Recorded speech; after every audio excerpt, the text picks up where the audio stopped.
Happy Tuesday, everyone, and thank you for joining us here on Cozy Horror with me, Dr. Plague. Let's get 5 more great stories to really help you get through this long and maybe trying week.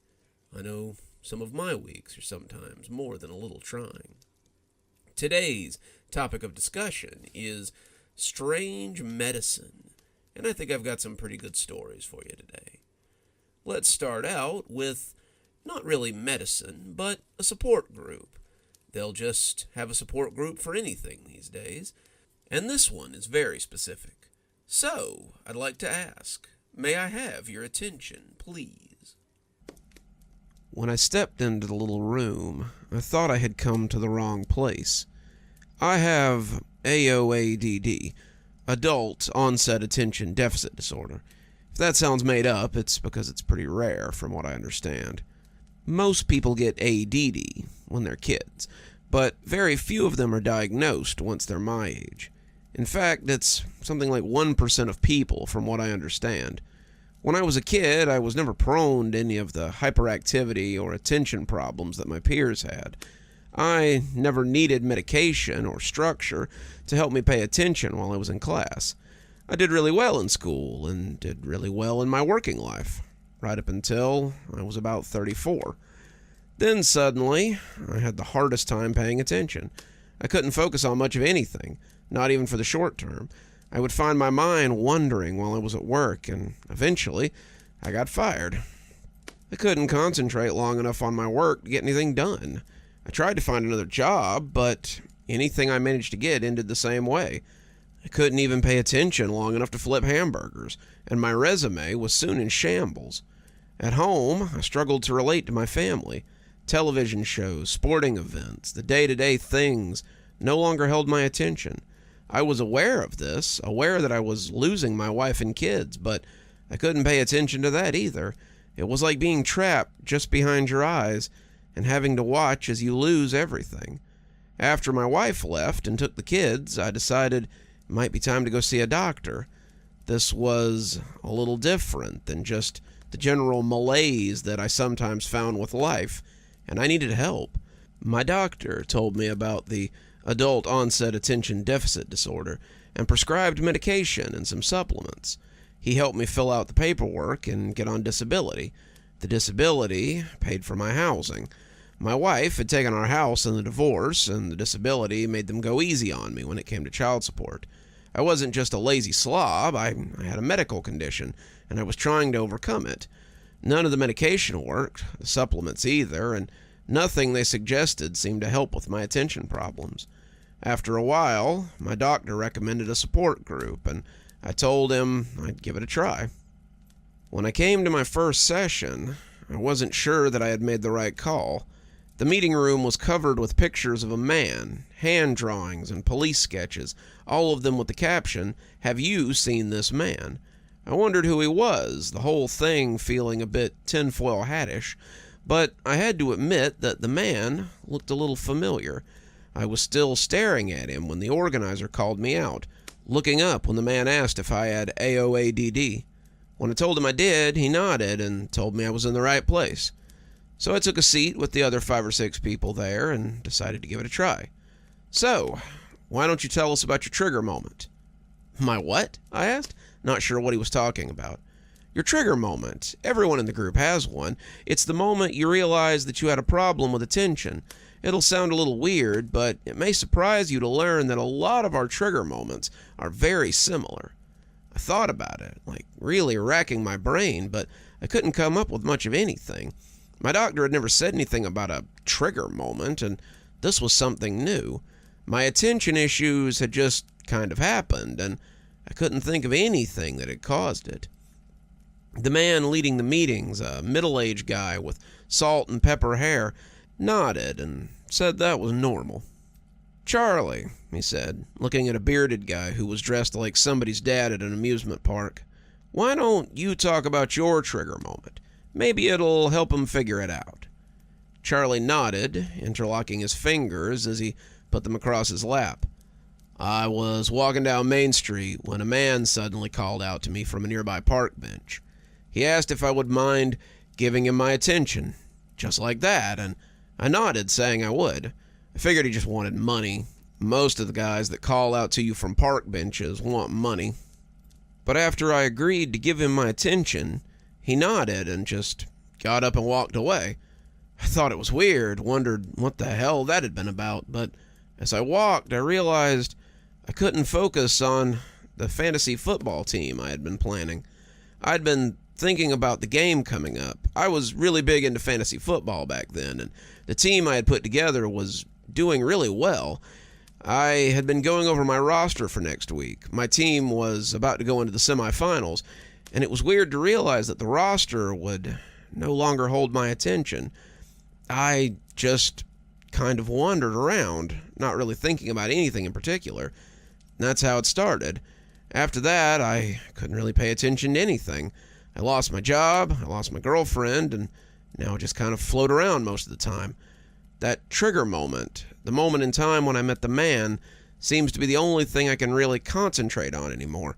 I can remember it with crystal clarity, but everything else is like catching water in a sieve.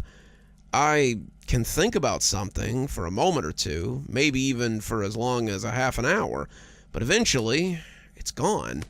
I live out of a van now. You might have seen it when you pulled up to the rec center, and I only have it because the guy took my money and handed me the keys, and I didn't have to sign anything.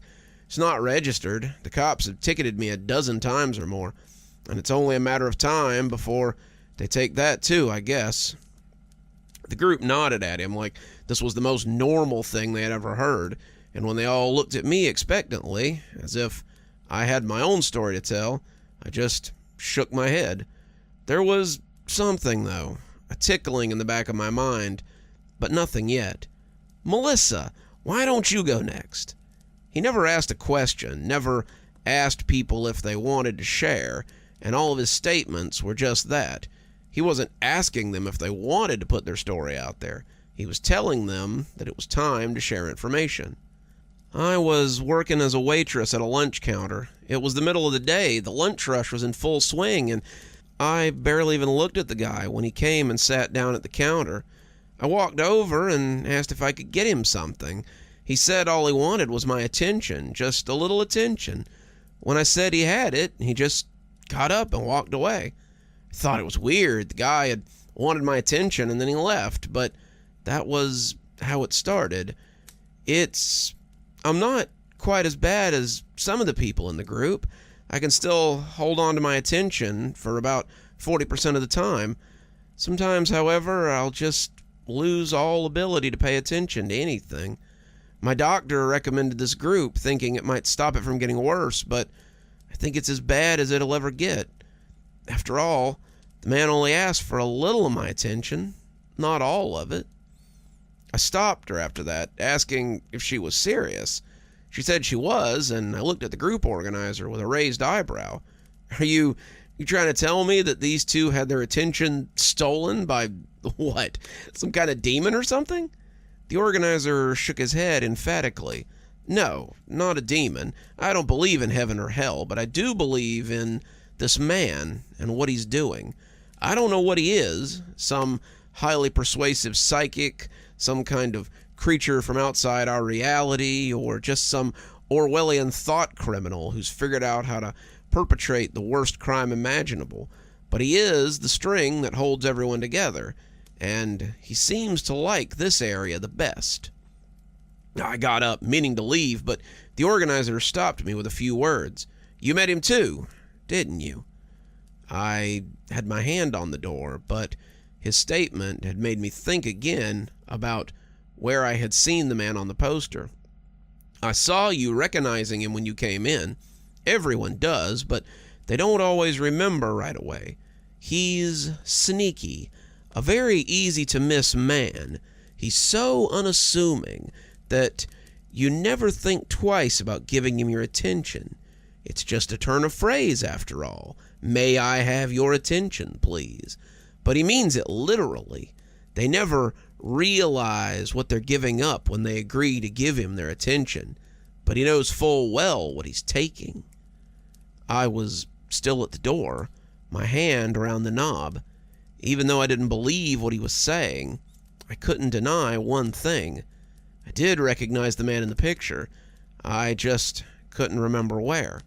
Larry, why don't you tell your story next? You should have a seat and listen. Larry has a real harrowing tale. I took my seat, curiosity getting the better of me, and looked at Larry as he looked at his cheap Walmart shoes instead of the group. Larry reminded me of the dad from the Honeymooners, an older guy in the comfortable overweight of age. His head was bald, except for a scattering of peach fuzz on top, and I noticed there was a long scar on his left arm that he kept covered with the sleeve of his shirt. There was enough sleeve to do the job. He was wearing a sweatshirt even in the unseasonable heat, but he seemed inadvertently to pluck at it. It was as if the scar itched him, and he needed to scratch it. I was a bus driver for the city. I've been a bus driver for 25 years. I knew my job, I knew my route, and if I'd been a little luckier, I was only about 5 years away from a really good retirement. I was taking on afternoon fares, greeting people as they put in their change and coins in the little slot. When he got on, I told him it was $1.50 to ride the bus, and it was change only. He asked me something, and at the time, I thought he had asked if I had a quarter. Sometimes they didn't have enough, and they asked if they could borrow a quarter or a dime. I told him sure, digging around in my pockets to see if I had some change. But when I looked up with a couple of dimes, the guy was gone. I didn't think anything of it, just slapped the change in the box and got on my way. As I drove, however, I found my attention waning. I couldn't really focus on any one particular thing. I was just looking everywhere, having trouble remembering what I'd been doing. I crashed that bus into rush hour traffic, causing one of the biggest accidents in the city's memory at the time. There were no fatalities, thankfully, but there was enough property damage and medical expenses that the city had little choice but to fire me. I got a portion of my retirement, but nowhere near what I would have got after retiring with the full 30. I feel terrible for what I did, but even that seems to be dulled by the fact that I can't seem to pay attention to anything for more than a few minutes. I have to write down these meetings on a whiteboard so I can even remember that I have to go to them at all. If it wasn't for Kay here, calling us on meeting days and coming to pick us up, most of us wouldn't be here at all. Kay, the organizer, looked back at me and seemed to be inviting me to tell my own story. I still couldn't remember all the details, but something was starting to come back as I listened to them tell their stories. I had been going to get coffee for my boss and some of my friends in the office. They had given me their order, and I had gone to Keeger Coffee to get some Joe. I had been coming back with the cardboard container of coffee, the one for me, balanced in my other hand, when someone had asked if they could have my attention, please. I turned, looking at the guy as he stood on a box with a small crowd gathered around him. It wasn't many, maybe 5 or 6 people, including me, but as he asked the question again, a few of them nodded. I found myself nodding along with them. Kay was right. The question was so harmless that I hadn't thought twice about agreeing to it. It seemed that even a nod was good enough. After 3 or 4 of the people had nodded and stepped in closer, he clapped his hands and stepped down off the box. Then, to the general confusion of the crowd, he simply walked away. Looking at the group again, I realized that one of the people from the crowd was sitting there, and they seemed to have remembered me as well. He was on a street corner, a guy standing on a soapbox. He called for everyone's attention, and a few of us gave it to him. I walked off after he left, not thinking anything of it, but that was when it all started. The guy I'd recognized from the crowd was nodding along, looking around as if to show people that he wasn't crazy. Kay was nodding too, and when he spread his hands out, everyone grasped hands, and I found myself joining them. Kay clearly was no victim of the man, and I wondered what his connection was to all this as he reaffirmed to all of us that we were okay, and that it was going to get better. I'm glad that you remembered the man and the moment you lost your attention to him. When I started this group 3 years ago, with Larry there, I knew there would be others. I want to help, I want to heal, and I want to be here for all of you in your time of need. There were nods, some of them thanking him, but I was still curious as to why. Why? If he hasn't affected you, then why do you care? I said, as all of them looked at me. Kay nodded, having expected this. Though I still have my attention, I can assure you that I too have been affected by this man. My father lost his attention to him, you see, about 25 years ago, when I was just a freshman in high school. My father accidentally gave his attention to this man as he stood at a bus stop a few blocks from here. He told anyone who would listen about the man, who had only asked for his attention, screamed it from his bed in the mental hospital, but no one believed him. No one besides me, that is. I've been looking for evidence for years, something to justify my father's stories, and the more of you that I find, the more evidence I get of the man and his existence. I'm so proud of you, of all of you, for being brave enough to come here today and share your stories. They all started to clap, but I didn't join in. So what do we do now? I asked, as the applause died down. Kay cocked a head at me. What do you mean? I mean, if we know this man is stealing our attention, then why don't we find him and get it back? The others shook their heads, and I realized I probably wasn't the first person to think of that. Kay sat back, shaking his head morosely, and told me to put the idea out of my mind. But why? We can find him. You said he likes to hunt in this area, so why don't we just go after him? Because no one who tries ever finds him, or they never come back. They either fail to find him and go crazy trying to get back what they lost, or they find him and he does something to them. Maybe having their attention gives him some kind of power over them. Maybe he just does something worse to them. No one knows. This group is a safe place, a support group for those who are suffering from what he did to them. I never wanted to see anyone else live the way my father did, strapped to a hospital bed so he wouldn't wander off and hurt himself. I help people who have been hurt by the man, helping them lead a normal life. Well, as normal a life as they can. I feel that it's my sacred duty to help people, to try and get something back after what he's taken from them. But there's no getting back what he's taken. I hope you'll join us in that. There is, after all, safety in numbers. The meeting ended shortly thereafter, and as I said my goodbyes and watched Kay pack up the snacks, I covertly took one of the photos off the wall. I know he said that once I remembered, the memory would be crystal clear, but I didn't want to risk forgetting what this guy looked like. I can't share in Kay's optimism, and I can't stand by and do nothing if this man is the one who has affected my life in such a way. I don't care what the consequences are. I don't care what happens to me. I'll tattoo it on the back of my hand if I have to, so I can force myself to concentrate anytime I begin to slip. I will find this man, this strange creature who steals what is most important to us, and I will have my attention back, or die trying. I don't know. This whole story just sounds like having ADHD with extra steps. Coming up next, we have a story about a man with a traumatic injury who discovers something even more traumatic during recovery. So let's hear a story about a phantom limb. I never understood the term phantom limb before now.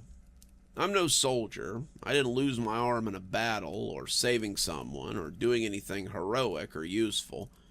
I lost it due to a series of unlucky events.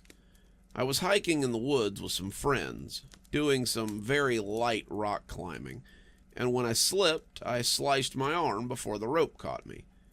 I was more relieved when my legs didn't get broken than I was worried about my arm, so I slapped a bandana on it and kept going. We camped the weekend on the ground, but I put ointment on it and I tried to keep it clean. A friend of mine told me Sunday, as we piled into our cars, that I should keep an eye on the wound.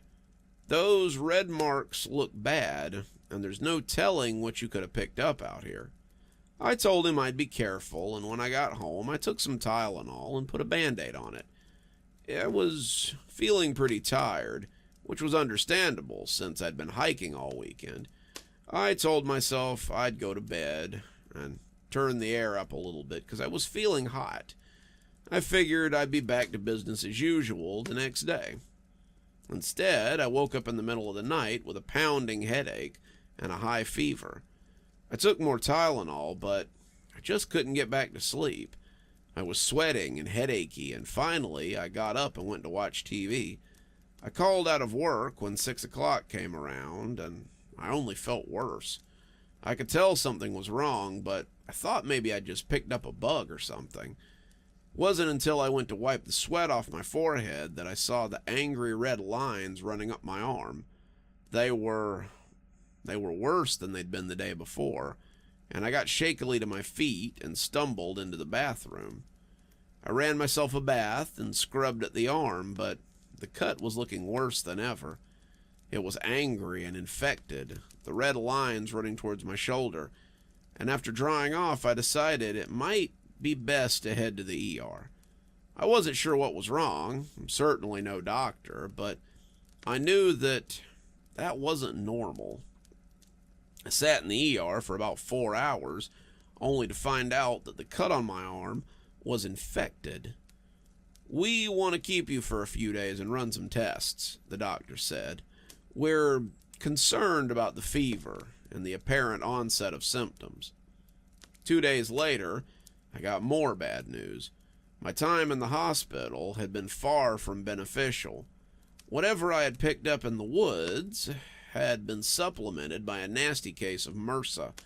While I had laid in a bed, eating hospital food and running my insurance up, I'd been exposed to a pretty nasty strain, and it had my arm redder and sorer than ever.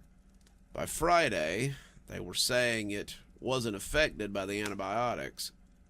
By the following Monday, they were talking about amputation. "It's just spreading too quickly, sir.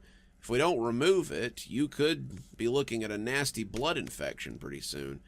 And we want to get it before you lose the shoulder, too." The hospital had offered to cover the surgery, probably because my insurance was leaning on them for something I had picked up at the hospital, and I seemed to be out of options. As little as I wanted to learn to live with one arm, I didn't really see any way out of it.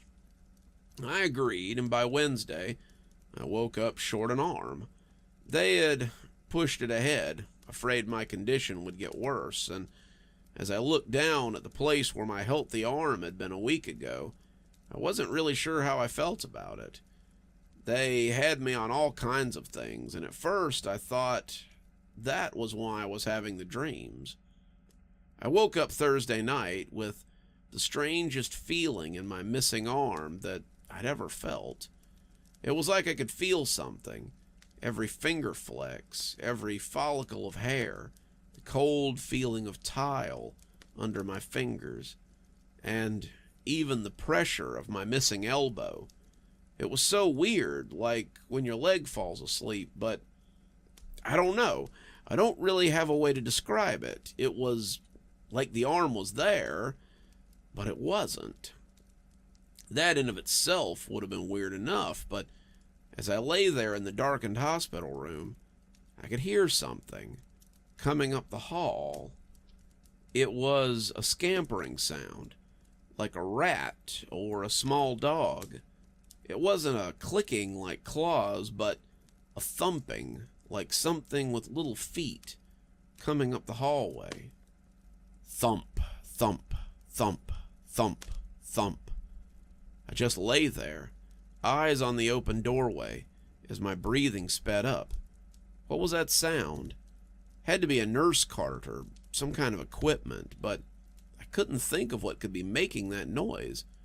All I could equate it to again was the feet of a very small animal. Thump, thump, thump, thump, thump. Why would a small animal be in a hospital? Thump, thump, thump, thump, thump. Couldn't be that.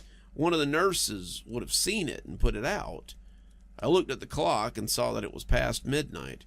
Who would be walking a dog up the corridor this late at... It came into the doorway, and suddenly I couldn't breathe. It was my arm, my hand, all of it. It was standing there in the door, its shadow trailing into the room. It was perched up on its fingers like Thing from the Addams Family, the dark hairs on my arm looking curly in the low light. It didn't have eyes, but I felt it like it was watching me, asking me why I had removed it from my body. The wound was gone. The red veins were gone too, and as I found my breath, I started screaming. I was confused and unsure of what was happening, and as the nurse came running, I tried to explain to them what was going on. I told them what I had seen, even pointed at the doorway where it had been, but she just smiled and patted my shoulder. It's the meds, dearie. They make people see all kinds of weird things. I can assure you that if there was a detached human arm wandering around, somebody would have seen it. I looked back at the doorway, but it was gone. I suppose it would have had to be, or she would have seen it. I laughed, thinking it was just a nightmare, and told her I was sorry for scaring her. She assured me that it was okay and headed back to the nurse's station, leaving me to snuggle down under my blankets and try to get back to sleep. I was just working down back towards sleep when I heard the drumming of the fingers on my nightstand. I'd pulled the covers over my head, but through the thin hospital coverings I could see a shadow of something sitting on the standing tray beside my bed. It was drumming impatiently, its non-eyes boring into me as I peeked, and I wondered where it had been hiding while the nurse was there. Thump, thump, thump, thump, thump. I could hear each individual finger as it bounced off the wood, hear the crackling of knuckles and the creaking of bones. It was seeing me as I was seeing it, and it seemed angry. What did it want? Did it want to hurt me? Even as I wondered, I could still feel those there or not there feelings in my missing hand. It's weird to feel an arm and a hand that's not there anymore, to feel the fingers drumming and see those fingers drumming across from you. It almost made me feel a little dizzy, like seeing the magic picture in one of those books. Thump, thump, thump, thump, thump. I hunkered under my blanket, the old bastion of protection from the monsters, and wondered how long I'd have to hide here. Was someone going to come in and see the hand as it drummed there? Could they see it? Surely it couldn't be real. I was imagining things. I was having an adverse reaction to the medication or something. I'd wake up and discover that this was all a dream. I'd wake up and find out that all of this had been a dream, and I was still out camping with my friends. I waited to wake up or to have a nurse come in, but the longer the drumming of those phantom fingers went on, the less sure I was that it was a dream. What if I had angered my arm by having it removed? What if this was just my life now? My head was pounding, and I felt like my vision might be blurry.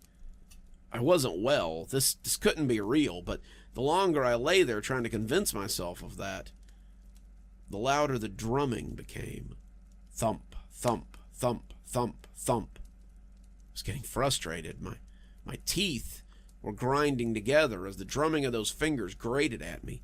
I couldn't take it much longer. It was just a hand. I still had one of them, and I wasn't going to let it torment me for no reason. I threw the covers back, waiting for it to just vanish once I was giving it my full attention.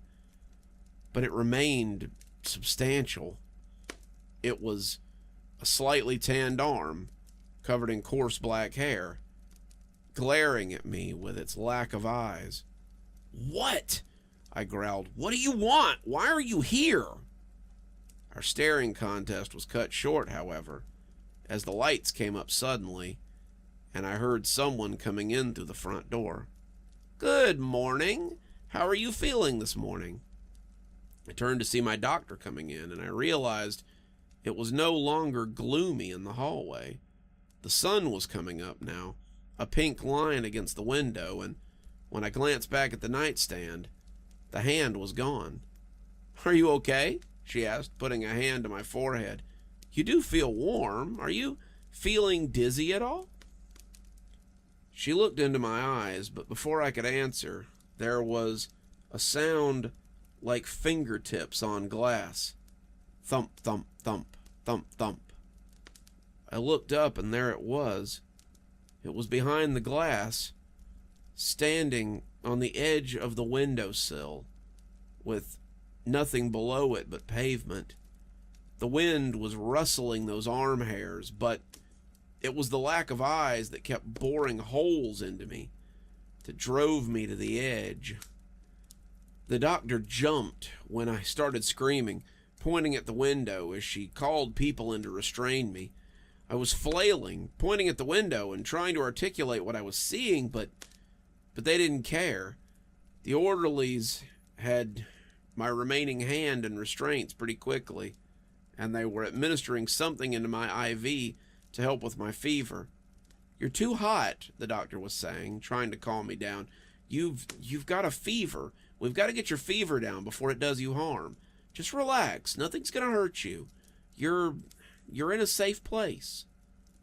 I wanted to believe her, but I was just waiting to feel the fingers of that disembodied hand wrap around my neck. The next few days are kind of a blur. I would wake up and find the hand at the foot of my bed. I would wake up and find it on my bedside table. I would wake up and find it gone, but then suddenly it would be right beside me. Whatever they had me on made me very groggy, and it was almost like being under a sleep paralysis demon. I could watch it until I passed back out again, the way the fingers trembled and the knuckles bunched. I could see the look in the area of the forearm that seemed like eyes, and see the desire to throttle me. Those moments made me anxious, but it felt like living in a dream. I didn't dream of waking up and finding that I had two arms.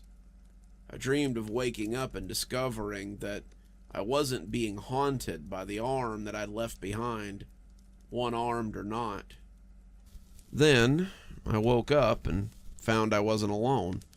Someone was sitting with me, reading a book out loud, and when I started coughing, they looked up in surprise.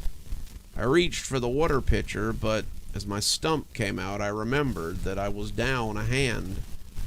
I let it fall back down, and then I went to reach with my other hand, the only hand I had, but he beat me to it. He'd been slow in getting up, but he had two working hands, and he soon had the cup to my lips, so I could take a long, delicious sip of tepid water. "Easy, buddy. You okay?" I told them that reading would help. People like hearing a friendly voice. I coughed again, looking around frantically as I remembered what had been stalking me. "What's up?" said the man, a youngish guy who looked about 25. "You looking for your family? I don't think anyone came to see you since you got here." "Oops, sorry, I probably shouldn't have said that. That's usually why I sit with people, though, because they need a friendly voice." I was looking around, but when I didn't see the hand, I let out a sigh of relief. "No," I said, my voice rusty. "No, it's okay." He smiled. "Well, that's good at least. You have a bad dream or something?" I lay back against the pillows, the board on the wall telling me that I'd been in and out for almost 3 weeks. Jesus, I had picked up a hell of an infection somewhere. It didn't matter, though. I was just glad to have woken up to something besides the ever-present hand. You wouldn't believe me if I thump, thump, thump, thump, thump. My jaw trembled couldn't be. I turned my head slowly, expecting to hear the tendons creak. And there it was. It was sitting on the radiator, drumming its fingers and glaring at me with its non-existent eyes. I wanted to cry. I wanted to scream, but when the man turned my head to look at him, I felt little beyond surprise. I find it's better to just ignore them. I'm guessing it's the arm, right? Is it watching you? I nodded before I could stop myself. Yeah. How did you know? He smiled, thumping his leg with the book he'd been reading. Got one of my own. Lost it in Iraq. I had a grenade hit me in the foot, and luckily I got about 2 steps away before it went off. Lost the foot, most of the knee, but I got to keep my eyes, and I lived. I was shocked. Wait, you can see it too? He made a weird noise and then shook his head. Not yours, but I can see mine in the corner over there. It's weird how they seem to stare without eyes, isn't it? Like, how do they manage that, I wonder? I was overjoyed. This guy could see them too. Could all people who had lost a body part see them like this? How long did it last? I remembered what he had said and wondered if it ever ended. Don't worry, he assured me, taking his seat again. You just get used to it after a while. They never go away, at least none of the guys in my support group have had theirs go away. But you get used to it. I'll get you one of their cards if you like. It's nice to have people who know what you're going through. But why is it still here? I almost begged, desperate for answers. No one really knows. They've been part of us all our lives, so I guess it makes sense for them to stay close. Vets and amputees talk about phantom limb syndrome, but I think it's more than just tingles. When that foot jumps, I feel it jump. I imagine it's the same way for you, too. They're a part of us, and they always will be, I guess. I laid back as he started reading again, letting this knowledge wash over me as the words of the Hobbit wafted over me as well. On the radiator, the hand still drummed its fingers and scowled with its lack of eyes. As I lay there ignoring it, I supposed I might as well take his advice to heart. I supposed I would always be haunted now. Haunted by this phantom limb. It's always funny, the parts of us that just keep coming back. Coming up next, we have a story about a woman who seeks help through online therapy and discovers that she may not be the problem. Let's hear a story about being paranoid. I used to be a licensed therapist. I used to work for a partner group in a big office park, and park my expensive car in the lot as I walked in with my Starbucks latte and my designer heels. I saw important clients and made the kind of money that most people would raise an eyebrow at. I was happy, I was comfortable, and I didn't think it would ever end. Now, I wash dishes at a diner in the middle of nowhere, Kansas. My hands are red and swollen, and my nails are rarely more than clear coat. I wear an apron instead of a suit, and my shoes are less Versace and more whatever is no-slip and on sale at Walmart. Despite this, I think I'm just happy to be alive. You'd probably say that sounds strange, but it's the God's honest truth. I was living well. I was thriving. And then COVID hit. Suddenly, there were no office visits, no Starbucks to pick up, no stores to buy my expensive shoes while people watched jealously. There was just me in my apartment, running appointments through Zoom. The partnership I worked for decided that they might try a change in how clients were distributed. Some of my rich clients, most of my rich clients, suddenly didn't have so much stress from their large companies or their mistresses, so they didn't see why they needed my services either. The ones who did showed up less and less, and most of us were used for this new program that was being rolled out to the public. I won't name drop. They probably don't want to be associated with me any more than I want to be associated with them. But it put therapists in touch with people who were stuck at home and in need of therapy. They were a long shot from the clients I was used to dealing with, but that was okay. My bills were still getting paid, my rich clients still called me on Zoom, and I was doing okay. The weird part was that I started to feel a little different about these new clients. It's strange the kind of perspective you can get from talking to people who have serious problems. Don't get me wrong, rich people have problems too, but suddenly I was hearing a lot more about childhood trauma and undiagnosed mental illness, rather than marital problems and the usual stagnation that comes with money. I felt, for a while, like I was making a difference. I felt like I was closer to doing real healing work, the kind I'd wanted to do when I first started. As I sat here in my comfy clothes on my couch, I felt like I did more than I ever had in my office in my pantsuit and my expensive shoes. It was nice. For a while. It was nice until I met Amber. Amber wasn't her real name, but I still believe in patient confidentiality. Amber was 22, still young enough to be on her parents' insurance, and it was her last year of college. She was working on her BA in English, had been since her senior year in high school, and she wanted to teach. Well, she had wanted to teach. Now she just wanted to stop feeling like she was constantly being watched. It started when I moved in freshman year, she told me, her hands scratching her arms absent-mindedly. I had a decent housing allowance on the grant that I had taken, and since the dorms were full, they let me rent a studio apartment, as long as it was close to campus and reasonable. I found one, and it was, so I set up there. It was nice. I'd never been on my own before, but I started getting the weird feeling that I was being watched. Paranoia can be common enough when you're in a new place, I said, making notes. Tell me about the apartment.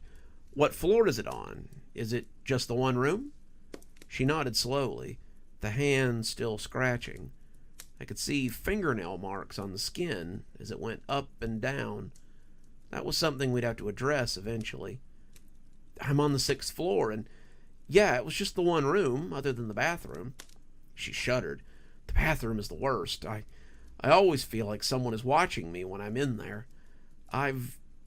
She looked away, seeming embarrassed to admit something. I started bathing in my bathing suit, just so I don't have to be naked in there. I added more notes.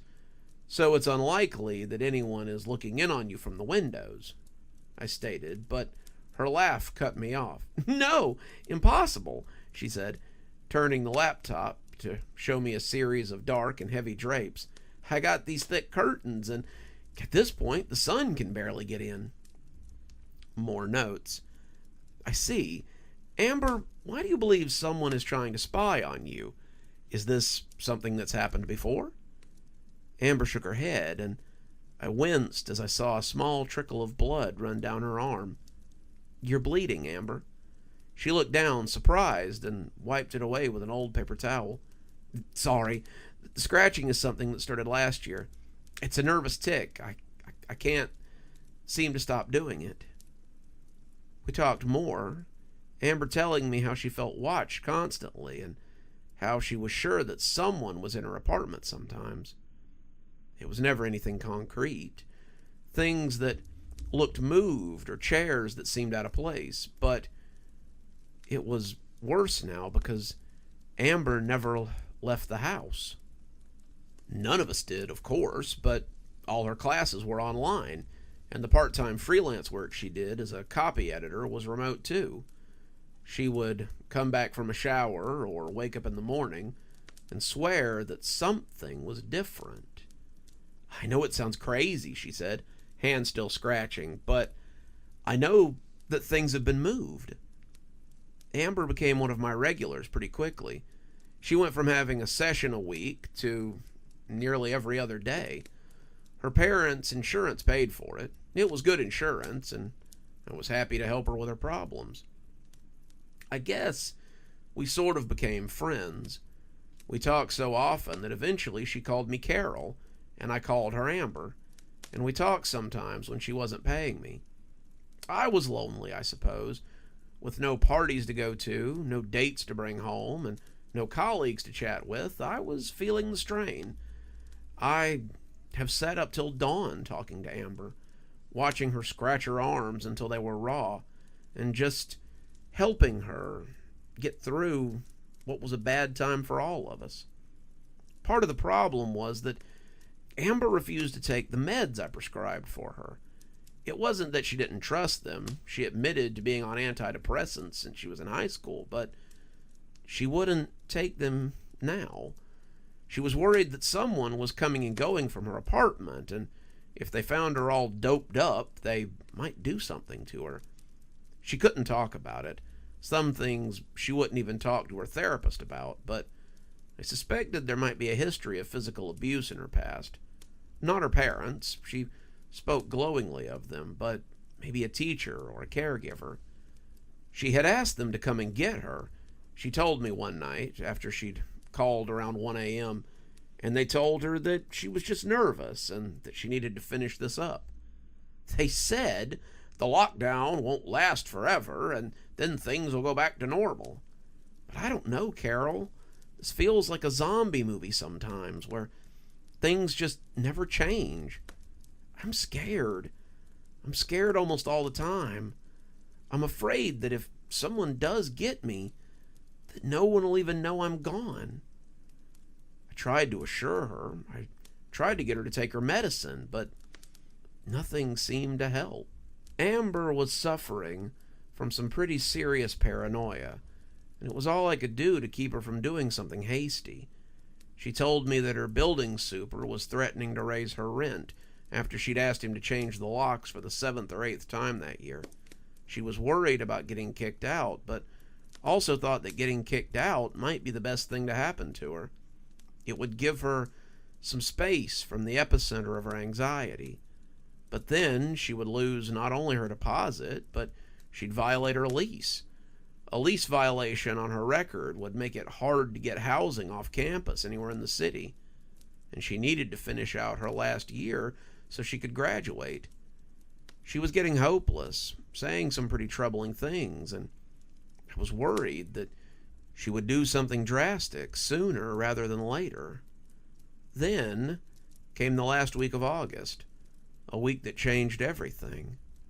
Monday, someone called me during a session to tell me that Amber needed to speak with me right away. I told them to tell her that I would get in touch in 20 minutes, the end of my current session, and to keep her on hold until then. We had a meeting later that day, and this didn't bode well. Amber had kept me up until nearly 4 a.m. the night before, saying someone was walking around her house in the dark, but she couldn't see them. The secretary stayed on the line with her, and when I took over the call, I could hear her erratic breathing and wished I had rescheduled Mr. Stress Hair Loss for later. Amber, I can't break client meetings. You have to respect my patient, but she rode over me. Someone stacked the chairs in my dining room. That stopped me in my tracks. What? Someone stacked the chairs in my dining room.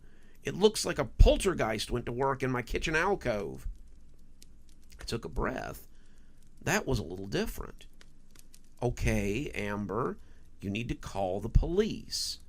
They're on their way now, she said, and this time I could hear her nails sliding up her arm.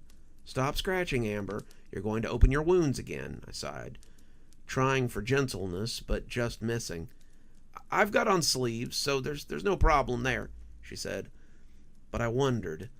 I stayed on the phone with her until the police got there, and when she called me for her 2 o'clock appointment, she told me they hadn't found anything to suggest a break-in. They think I did it, she half screamed. Can't they believe me? They think I stacked my own chairs up. I made notes, trying to find something to reassure her, as the scratching sound persisted over the mic. She was sitting so I couldn't see her left arm, the one she always scratched, but I could see the marks on the other arm clear as day. The scratching was getting worse. "You think I stacked them too, don't you?" "No," I assured her. "If I did, I wouldn't have told you to call the police." "I'm not just acting out for attention. This is happening. I need you to know that." We talked for an hour, and then she called me back that night after my shift was over. I didn't think she would ever sleep, and unfortunately I fell asleep while she was talking to me. I couldn't help it. I was so tired after staying up late the night before and then trying to stay up late that night too. I was still on the phone when she started screaming, and it woke me up. Someone had turned the burners on, all 4 of them, and they were glowing like coals when she woke up. The next day, it was someone standing over her bed who disappeared when she turned the lights on. The day after that, it was the sink in the bathroom and the kitchen, and Amber had water pooling on the floor by the time she woke up to find it. By Friday, Amber was a mess. Her arms were bloody ruins, and she was twitching as she sat on the call with me that night. There was a thunderstorm going on in the background, and I could see the flashes from under the curtains as it lit up the small apartment with each crash. She was so shaky, her whole body threatening to tremble apart, and I told her not to worry. The cops had been 2 more times and told her there was no sign of a break-in.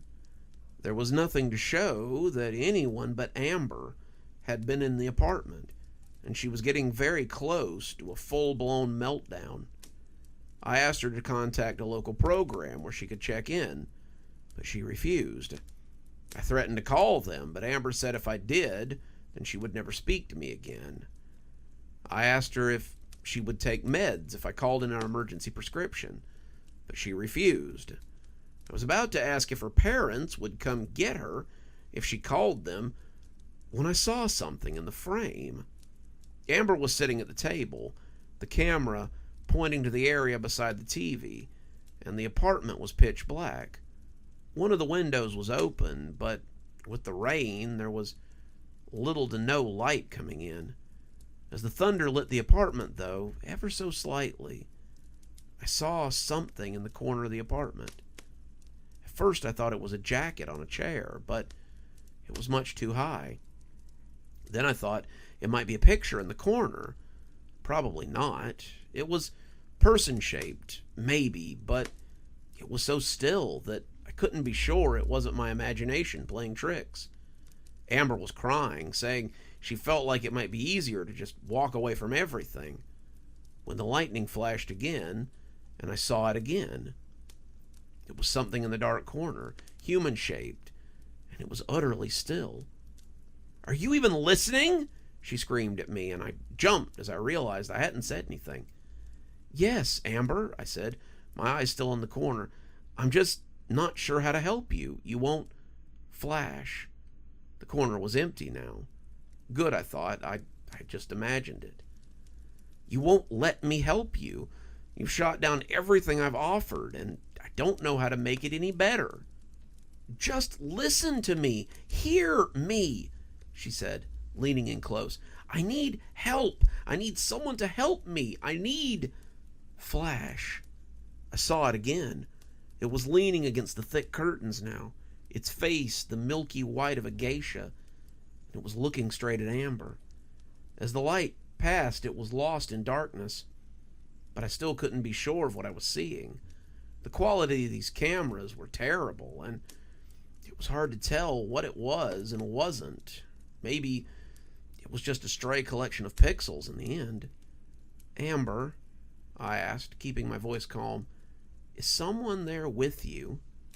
"That's what I've been saying!" she screamed again. "I've been telling all of you that someone is here.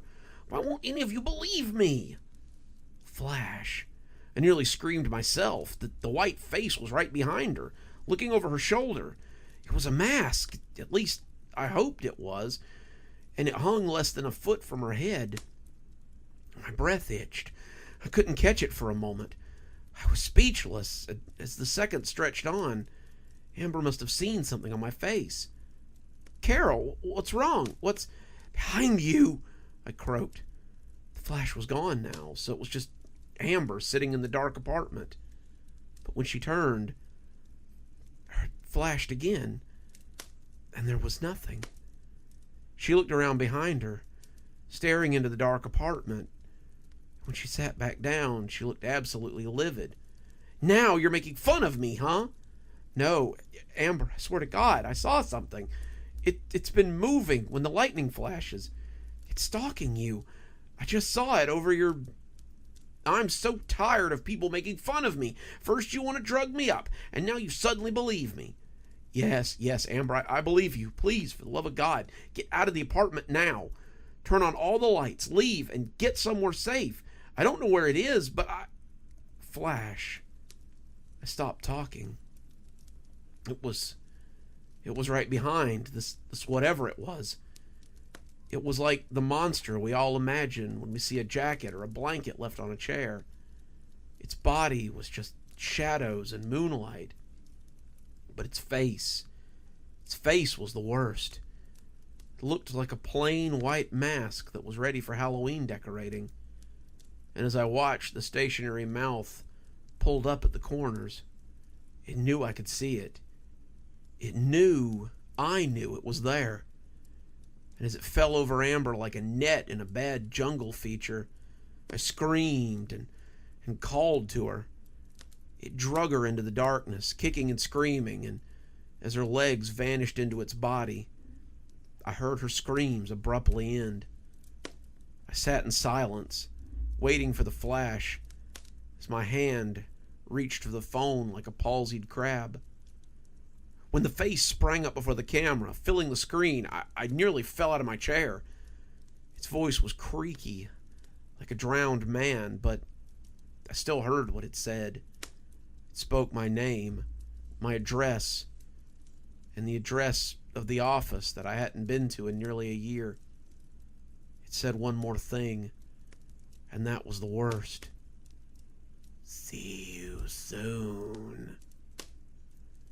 I didn't wait. I didn't know how long it would take to find me, and I didn't want to know. I took everything important to me, and I ran. I know how that sounds. You'll say I was stupid, but you didn't see it. You didn't hear how it tormented Amber. You weren't there, so don't judge me. Now I live in a small motel room and work at a diner. I make just enough to buy food and pay for my room. The owner, Mandy, gives me a super rate, and I appreciate her for it. I eat most of my meals off a hot plate if I don't cook them at the diner. I don't work after sunset. I don't leave my room before dawn. And I don't ever sleep with the lights off. I don't know if it'll find me, but if the light keeps it away, then I want every chance I can get. I'm happier than I was as a therapist. Happy as a hunted woman can be, I suppose. Sometimes you discover that the problems aren't always yours when you enter therapy. Coming up next, we have a story about a medical procedure that's supposed to help, but goes terribly awry. Let's hear a story about cold comfort. Well, Miss Lee, this treatment is experimental, but we feel it will improve your condition. All you need to do is sign on the dotted line, and we can schedule you for the first of the week. The doctor tapped the form like a used car salesman trying to sell a sports car with no engine. The kind of salesman who thinks you're too stupid to look under the hood and too desperate to believe the deal is anything but genuine. That was the beginning of the end of my life. My name is Pandora Lee, and this is my story. 2 years ago, I was diagnosed with a debilitating bone disease, the kind that causes your bones to be very weak. My doctor sent me to a specialist, and after running some tests and running up a small fortune in bills, he wanted to try an experimental treatment to harden my bones. I was hesitant. Who wouldn't be? But could I really afford to be in my condition? The following week, I arrived for my first treatment. The waiting room was the same bland area I'd seen 1,000 times. The sort of forgettable facade that hides the work that goes on beyond that unassuming blue door, between the show floor and the butcher's shop. Children moved beads along a wire maze as parents and patients looked through magazines that had been current about 10 years ago. The smiling face of President Obama looked up from a table.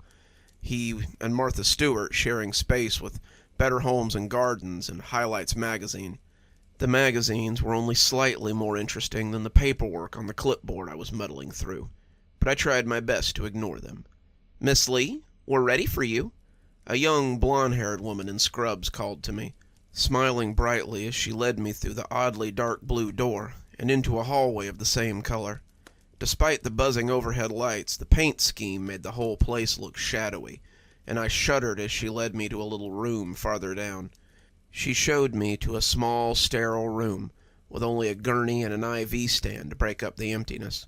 The room was blessedly brighter, a kind of eggshell white that verged on eye-watering, and I stepped inside and handed her the clipboard.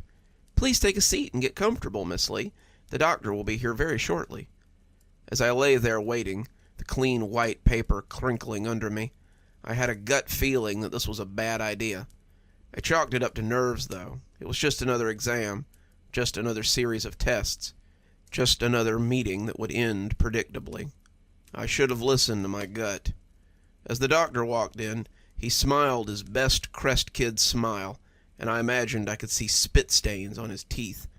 I wish I could tell you that he was an ugly little man, some goblin who scared me or made me wish a nurse had stayed to observe our interactions, but he was actually very plain-looking. Thinking back now, I can't tell you anything about him, other than his big grin and his neat little mustache.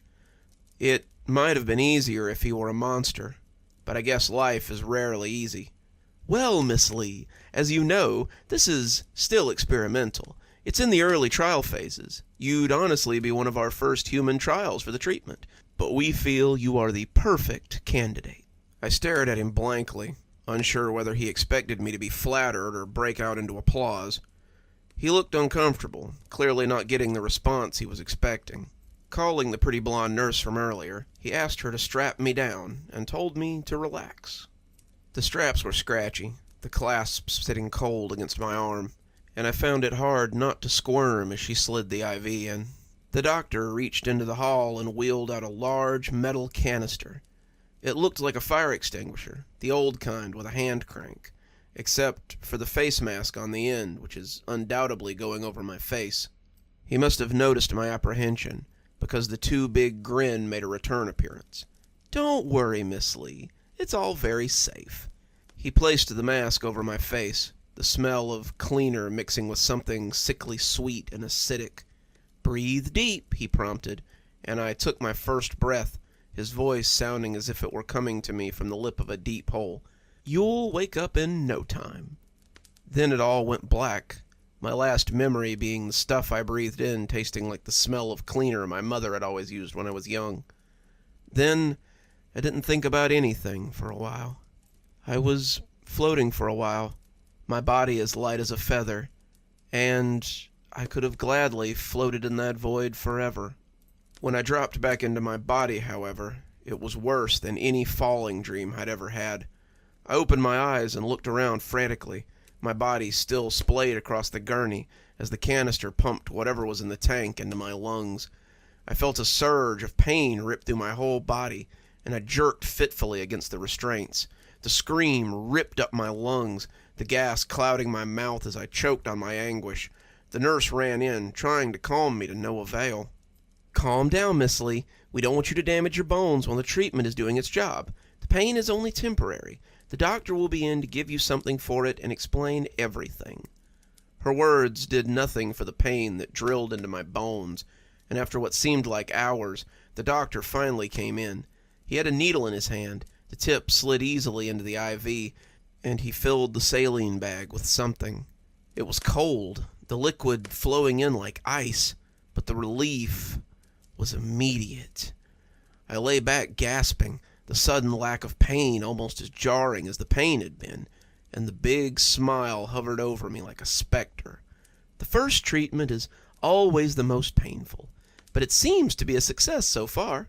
You might have some joint stiffness for a few days, but that's to be expected, as the treatment hardens your bones." As the gas hissed and the ice brought sweet relief to my inflamed bones, I lay there drinking in grateful lungs of air. The lack of pain was hard to quantify, but I became aware over time that it wasn't just the sudden burning that had gone away.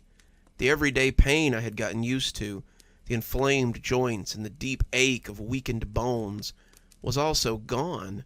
It was like someone had flipped a switch in me, and suddenly I was exactly like I'd been before.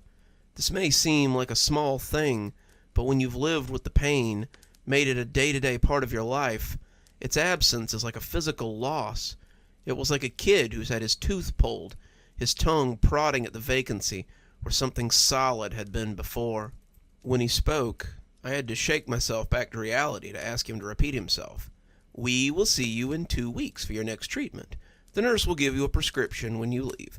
Take it twice a day in order to keep your body from rejecting the treatment. Understand?"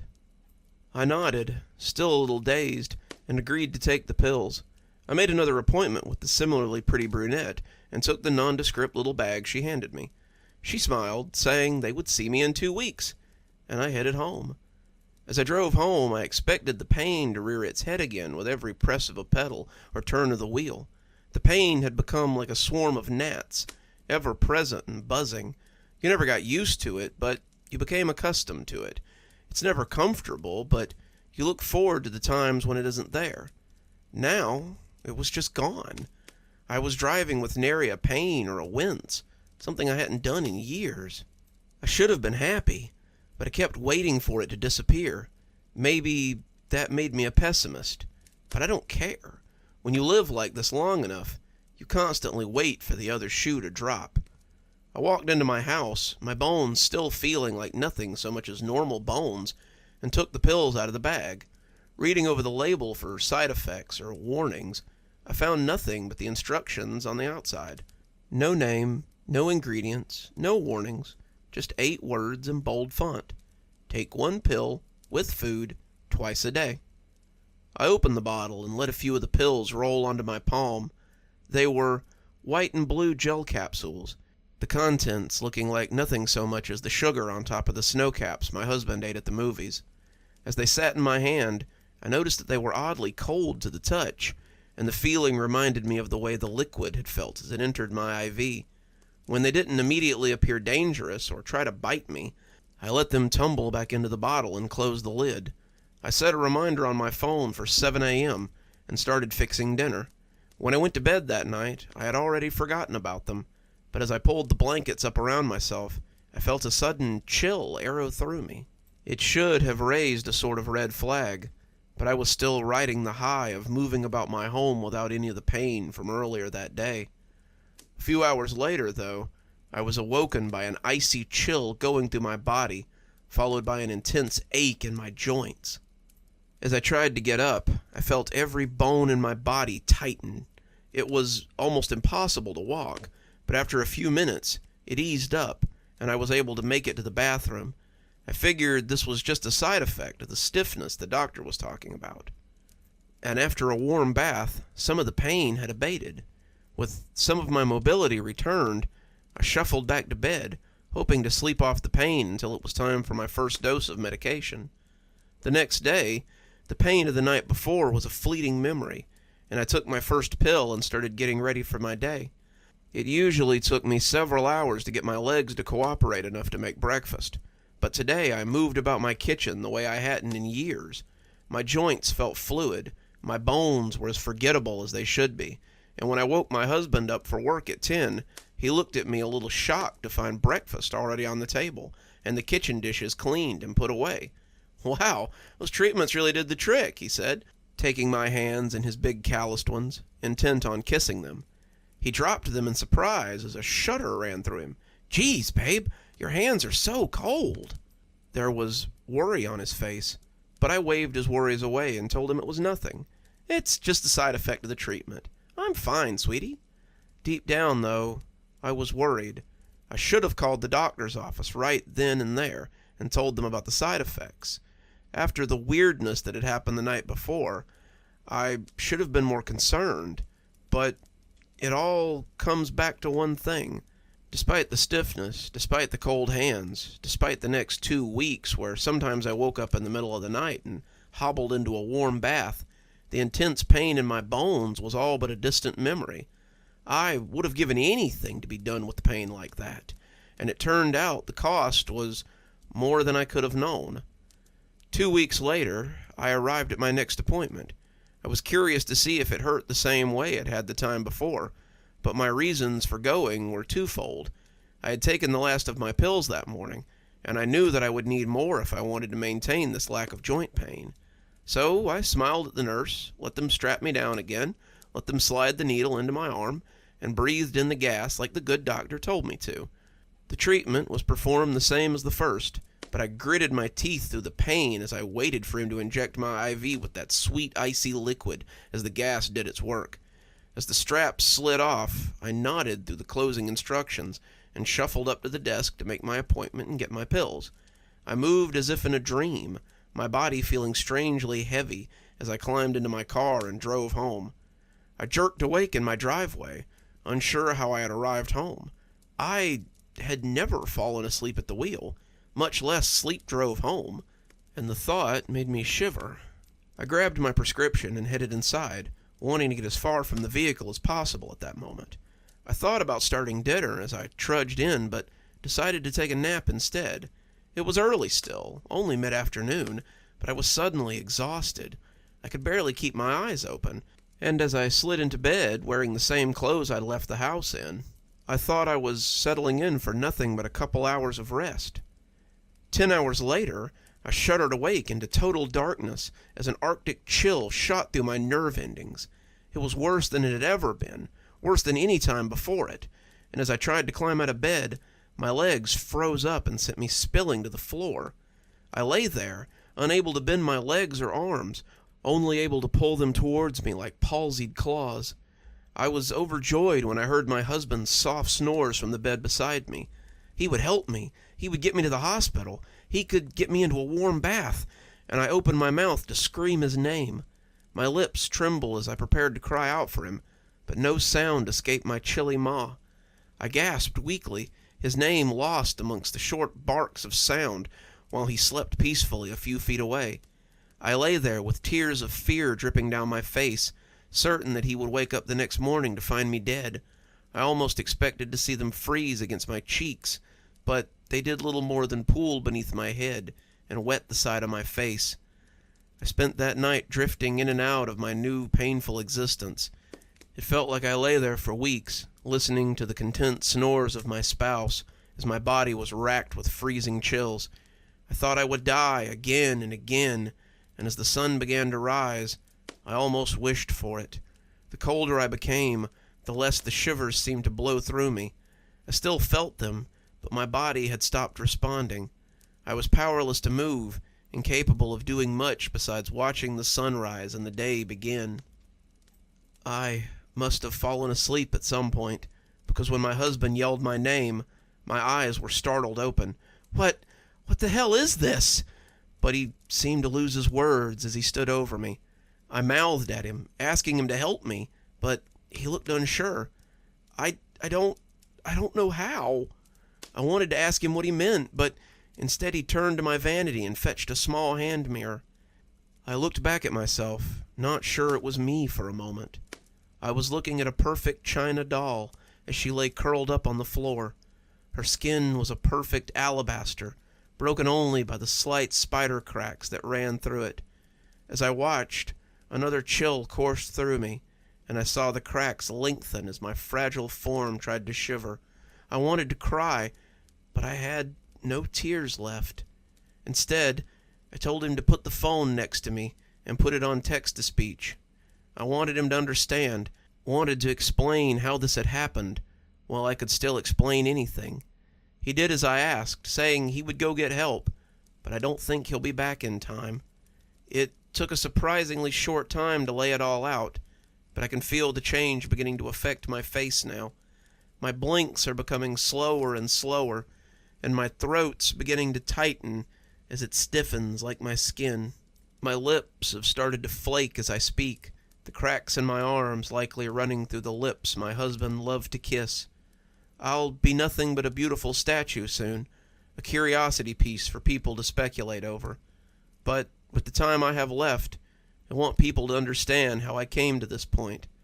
I don't know if it was the treatment or the pills, maybe it was both, but it doesn't appear to be ready for human trials. If they ask you to sign your life away as I did, make sure you know what you're agreeing to. The short respite from pain wasn't worth the hell I found myself in now. It's getting hard to breathe now. My lungs are laboring to pull in breath, and I can feel the same shivering running through them with every gasping pull. My eyes are fixed forward, my fingers forever locked together, and I feel that every word may be my last. If you make it home, Jason, know that I love you, and I'm sorry that this is where we must part. One more story for you, and I think I've saved a pretty good one for last. We're going to hear a story about a doctor who makes problems go away, maybe permanently. So let's hear a story about how Dr. Bailey made my problems go away.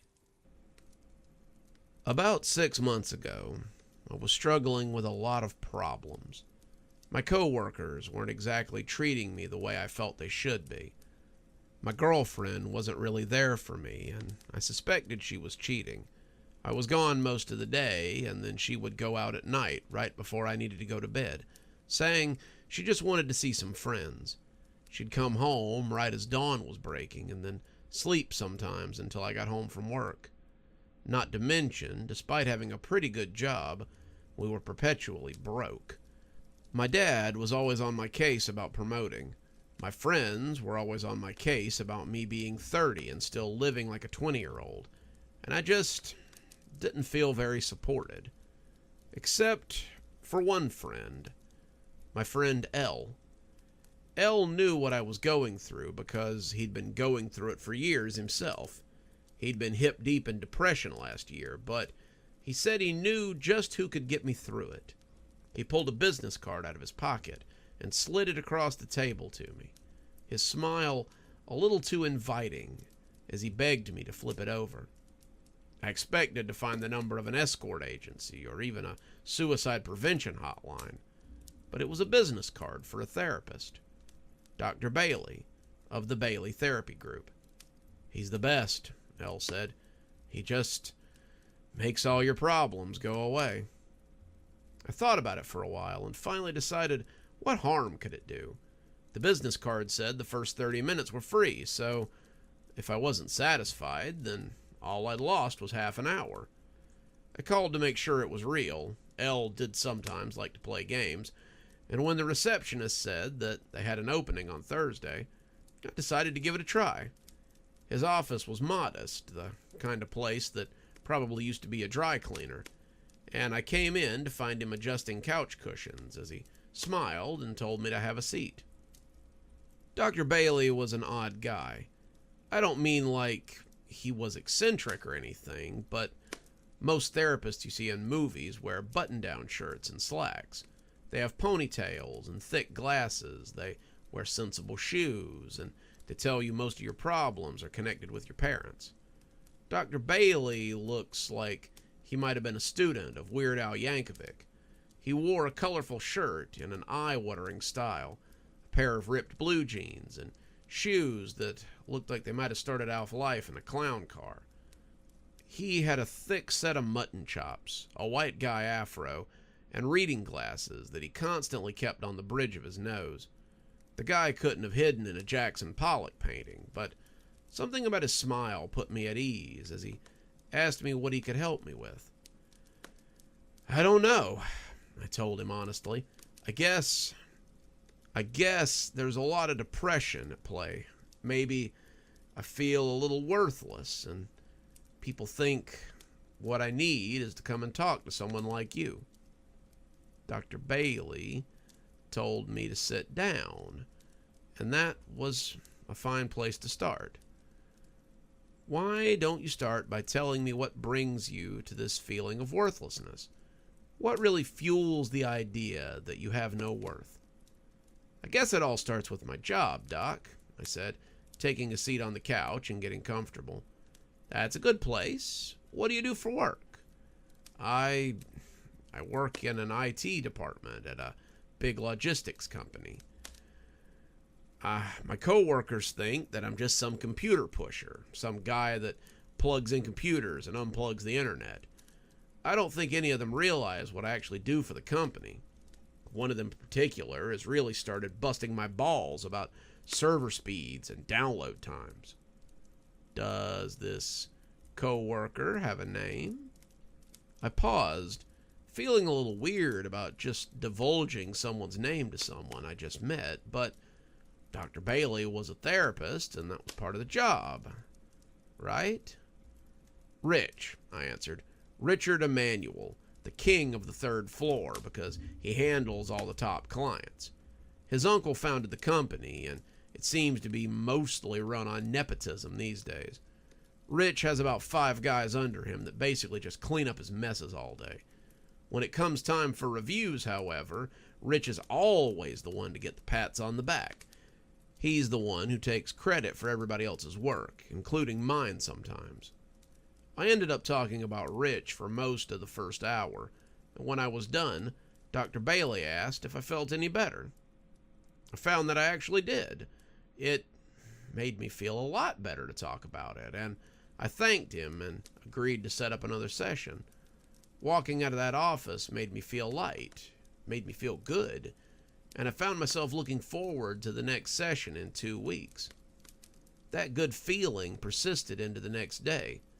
When I arrived to find people talking in hushed voices, I was curious to see what was going on.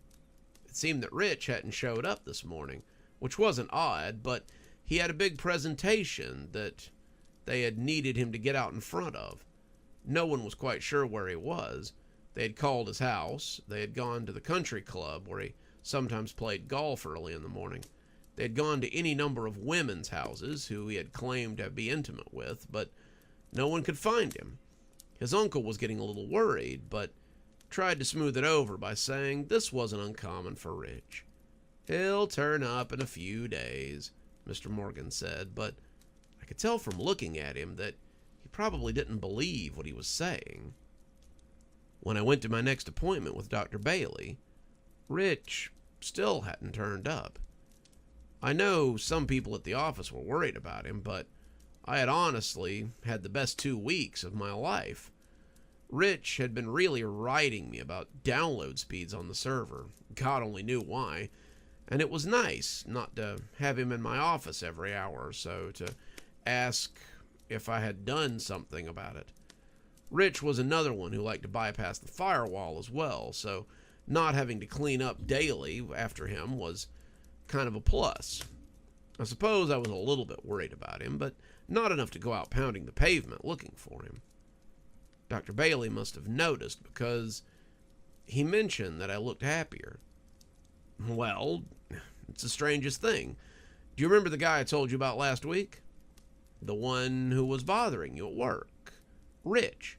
Yeah, he just sort of stopped coming to work. Nobody has seen him, and he simply hasn't shown up for 2 weeks. I don't want to say I'm glad he's gone, but it's been a lot nicer without him. I see. And how has that helped your mental state?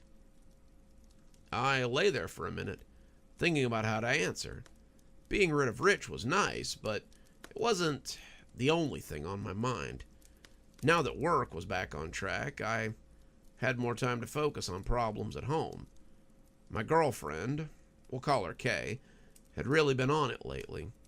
It was always about money with her, and it seemed like I never made enough of it. Kay wanted me to propose to her. She made that pretty clear, but she doesn't want any old ring, and certainly nothing I could afford. She wants something gaudy and expensive, and it's just a little bit out of my price range these days. I conveyed this to Dr. Bailey, and he nodded and scribbled on a pad of paper. before asking me questions about our relationship. How long had we been seeing each other, what Kay did for work, what she brought to the household, and whether or not she was helping me with my mental journey. It was pretty eye-opening, really made me think about the relationship a little different. And when he told me my hour was up, I was feeling like I might have some strategies to help fix what was wrong. It was probably not going to happen. I was too much of a coward to enact any of it, but it was nice to have them nonetheless. I got a text from Kay as I was leaving the therapist office, telling me that she was working late and was probably going to miss dinner. I decided to do a little something for myself and got takeout instead. I got some of that really good Chinese food from the place I like near my house, put my favorite show on Netflix, which Kay usually doesn't want to watch, and had a nice night just sitting on the couch, eating and watching something that made me happy. I fell asleep right there on the sofa with a little bit of beef and broccoli in the corner of my mouth, and it was a wonder I didn't choke to death in my sleep. When I woke up the next morning to find that Kay still wasn't home, I looked around the apartment for signs of her. Her keys and her purse were missing, though. I got a little freaked out and started calling her friends, her parents, anyone, to see if she had crashed with one of them last night. Sometimes, when she works late, she crashes with different people, and these frantic mornings of trying to seek her out really aren't that uncommon. No one had seen her, though. I even called her work, and they said as far as they knew, she had gone home last night, and her car wasn't even in the lot. I called the police after that, not really having a lot of options, and then I settled in to see if I could figure anything out. In the end, I just got dressed and went to work, same as I did every day. 2 weeks later, as I went to my next appointment with Dr. Bailey, there was still no sign of Kay, and some of the pep was definitely out of my step. "You certainly don't seem as happy as you did last time," Dr. Bailey said, as I sat down on the couch. "No, something happened to my girlfriend. The one I had been talking about last session is what I didn't say. It was something that I hadn't really thought about, but there was still no sign of Rich, and now Kay had gone missing. They hadn't known each other, so I couldn't exactly call it a coincidence, but the coincidence here was that I'd told Dr. Bailey about them. I shook it off, though. I was just being paranoid. This whole thing with Kay had my head spinning, and I just needed some grounding, and good old Dr. Bailey was going to get me through it, hopefully. Well, if you don't mind me saying so, it sounds like some of the stressful things in your life are starting to migrate elsewhere. Maybe that's for the best. You had said that these people were a large part of your mental health struggles, so maybe they shouldn't be there. Have you felt stressed by your girlfriend's actions in the last 2 weeks?" Started to get a little angry, but he wasn't wrong. Actually, things have been a little less hectic around the house. Kay's parents came and got most of her stuff, and I haven't had to fight with her about chores or bills or anything lately. No one has hit me up for money in almost 2 weeks, and I haven't had to clean up a mess in the bathroom after she got ready for girls' night either. I've been sleeping a lot better without her constantly tossing and turning all night, too. It sounds terrible, I know, but yeah, I guess things have been a little better. "Good, good," Dr. Bailey said. "It sounds like we're making some real progress here. Let's move on to other outlying stressors. Is there anything else in your life that brings you stress?" I was gonna say that there really wasn't a lot of stress left in my life, but then I remembered the conversation I'd had this morning with my dad. My dad had called me at 6 a.m., like he so often does, and had been flabbergasted at the idea that I was still asleep. Dad's been retired for about 5 years, and in that 5 years, he had forgotten that people work, that offices keep business hours, and that people like to stay up past 8 o'clock at night and sleep past 5 in the morning. It was a conversation that we'd had many times, but this time, Dad decided to get a little personal, and I really didn't appreciate it.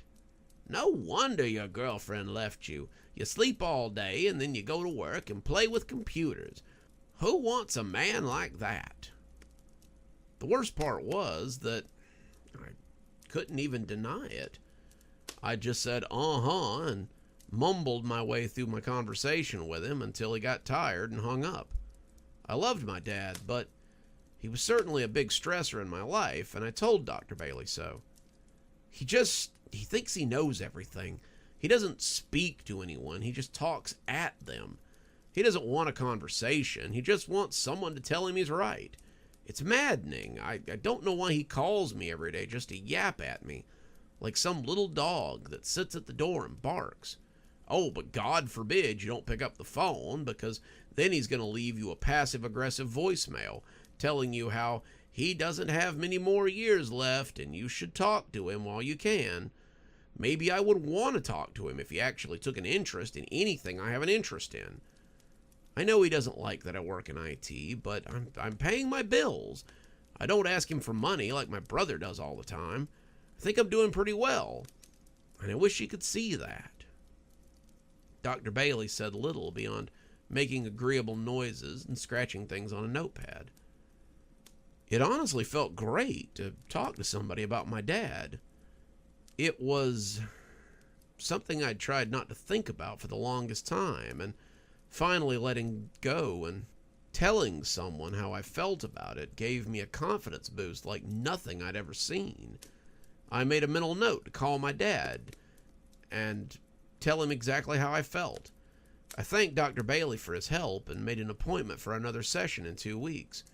I was feeling on top of the world, really putting in the work, and I decided to call Dad and hash it out with him before I lost my nerve. But when I called my parents' house, my mom told me that Dad wasn't around. He and your uncle went to the lake for their monthly fishing trip. You know how they are about that. It's the only thing he sets a clock by anymore. I doubt you'll get him out there. The reception's terrible, but if it's important, you can tell me and I'll pass it along to him. I told Mom I'd just talk to him when he came back into town and to tell him to call me. She said that she would, and we said our goodbyes. I felt a little bad. I'd really wanted to talk to Dad before I thought better of it, but I knew he'd be back by Sunday, so I could talk to him then. Sunday night, Mom called me again, and she said she was worried about my dad and Uncle Rick. He's always back before dinner time on Sunday. I'm getting really worried. He's never stayed out this late on one of these fishing trips. I told her they probably just had some car trouble and they couldn't get a hold of anybody because they were out in the woods. I told her that if he wasn't back by morning time, I'd call out of work and go out to the little fishing shack they had out there and check on him myself. That seemed to make her feel a little better, and she thanked me before hanging up. Well, the next morning, he still wasn't back, so I called work and told him I was taking a personal day so that I could go check on something. I drove out to the fishing camp, which was what we had called it ever since I was little, but there was no sign of Dad or Uncle Rick. I couldn't believe that they would drive home and not tell Mom, but as I drove back up and down the road looking for sign of them, I began to think a little harder about the events of the past month and a half. I told Dr. Bailey about Rich, and then he went missing. Told Dr. Bailey about Kay, and then suddenly she went missing. Told Dr. Bailey about Dad, and then suddenly he was gone. These were things I should have been putting together all along, but it felt nice to have that kind of confidence, the kind of confidence I had after sessions, and I suppose I overlooked it. I was someone who wasn't used to having confidence, so I guess maybe that made it easier to look past. It's a piss-poor excuse, but it's mine, and I'll hang on to it, thanks. I didn't really think my therapist had anything to do with their disappearances anyway. Dr. Bailey was a little guy, not particularly intimidating, and it would have taken a lot of effort to disappear 3 fully grown people. The longer I drove up and down that stretch of road between my parents' house and the fishing shack, looking for signs that they'd had an accident, the less sure of that fact I became. Instead of calling Dr. Bailey, though, I called L, the one who had started all of this, and asked him to meet me at my apartment. He'd been Dr. Bailey's patient for longer than I had, so maybe he could put my mind at ease. Maybe he could tell me something that would help me put this in perspective and not feel so damn crazy. He said he'd come over that afternoon, and when he did, he looked at me with something like foreboding. Foreboding, but also pity. I've got to ask, how has Dr. Bailey helped you? He sat down on my couch like he'd been expecting this. He's helped me with my depression, self-confidence, and given me some perspective on people in my life. What kind of perspective? I asked hesitantly. He's helped me see that I'm better off without some of these people, and he's helped me cut them loose so that my mental health can improve without them. Did you cut them loose? Or did Dr. Bailey? He turned his head to look at me, giving me that same creepy smile as before. Is that what happened to Kay? I nodded. Yeah, I think he had something to do with it, but I'm not sure how Dr. Bailey is doing this. He's kind of a dweeb. The idea of him getting rid of 3 people is laughable. Laughable, but not very funny. He's only gotten rid of 2 people for me, but the guy who told me about Dr. Bailey said he had gotten rid of nearly a dozen for him when we had a similar conversation. I felt my anger rising. So you knew that would happen? I did. I also knew that someone was giving you trouble at work. I also knew that Kay was bleeding you dry and stringing you along. I assumed that they were the main culprits who were hurting your mental health, and I figured Dr. Bailey would do some good. I sighed as I sat down on the couch beside him. It would have been fine if he stopped with that, but he's got my dad too, and maybe my Uncle Rick. I didn't intend for any of this to happen. I didn't want to hurt people. I just wanted to feel better. He patted my shoulder. That's what he does. He makes people feel better. He got a guy at my work who was bullying me. Real high school shit. And then he made him go away. I felt like a brand new man. I hadn't intended to tell him about my sister, the one who's in grad school, been there for like 8 years now and refuses to do anything with it, but it just came spilling out. I talked about how she was the golden child, how she got everything she wanted, and how she had taken my college fund when my parents thought she needed it more. I was so mad at her, and when she disappeared, I really felt it for the first time. I didn't feel that wave of confidence or those good feelings that I had when my bully had been taken away. I was distraught. My parents were upset because their child was gone, but that was when I realized what I had done. I asked Dr. Bailey if he had made my sister disappear, and all he did was smile. He smiled for nearly 20 minutes, and then he asked if I wanted to schedule another session. I did. Despite how I felt about him, I did. I've been continuing to go for the last 1.5 years, but I'm very careful about who I talk about. It makes me look at my relationships a lot differently. It makes me interact with people a lot differently. It'll affect you too, whether you continue to go to him or not. I've been sitting on my couch ever since he left and staring at the appointment card in my hand. Dr. Bailey has really helped me improve. He's made me a whole new man, but I'm not sure I can get past the knowledge of what he's done. Here's the other part, the part that really scares me. I called my insurance company to make sure there weren't any weird charges that might point to him charging me for body disposal or making people go away. I don't know what I was expecting.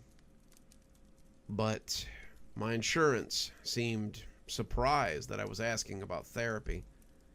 They had never been billed by a therapist. They had never been billed by anyone named Dr. Bailey. And I'd just been going for free therapy for the last month and a half. I don't know if I should go back or not, but my friend was right about one thing. Knowing that Dr. Bailey could disappear anyone for the slightest reason makes me really question my friendships. Words have power, something we all know, but we take that for granted sometimes. Be careful what you talk about when you're lying on the couch. You never know when you'll find a Dr. Bailey of your own. And just like that, our stories are at an end for another day. But don't worry, we'll be back tomorrow with more great stories here on Cozy Horror. Until then, this is Dr. Plague wishing you a wonderful day and a spooky evening.